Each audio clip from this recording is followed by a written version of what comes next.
Right now, a case against a semi-truck driver accused in a deadly crash is now in the hands of the judge. This afternoon, both sides rested in the trial against Jacob McDonald, who was driving a semi in November of 2023 that crashed into a charter bus carrying Tusky Valley students on their way to Columbus. 6 people died, including 3 students. 10 TV's Lacey Chris was there the day of the crash and has been in the courtroom since this trial began. She joins us live from the Licking County Courthouse tonight. Lacey? Yeah, there were lots of tears in the gallery from family and friends of the victims who sat and listened closely to the closing arguments. Now, after 3 days of trial, 20 witnesses, McDonald did not take the stand himself in his own defense. Now, it all comes down to what was going on with his cell phone to know if his behavior was reckless. Before closing, the defense put on 2 experts who testified about speeds of all the vehicles and cell phone data. We know data was coming and going from McDonald's phone just before the crash, but the defense argues that doesn't mean it was in McDonald's hand.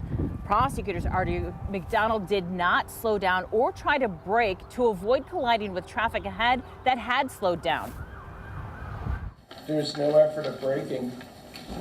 Even after he ran over the Nissan Murano, when they looked at the steering column, it was broken in a straight position. There was no effort to turn. And the one photograph that Mr. Mann took before police arrived shows the defendant outside of his vehicle with his hands, Exhibit 3, his hands in the air. Absolutely no idea what happened. The reason he had absolutely no idea what happened is because he had one job, and he wasn't doing that one job. The bus broke hard, like I have to stop now, and veered to the right because he would almost hit that Highlander. That was the hard braking event, which caused the Murano to hit the brakes, which caused Jacob, who at the time was likely looking out the window or doing something where his eyes were not on the road, and he impacts the Murano. But what's critical about that moment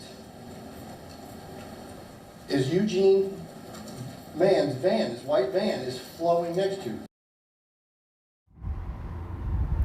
So this is a bench trial, not a jury trial. So the decision is up to Judge David Brandstuhl, who said he will take all of this under advisement and likely issue his decision early next week. Reporting live in Newark, Lacey Chris, 10 TV News.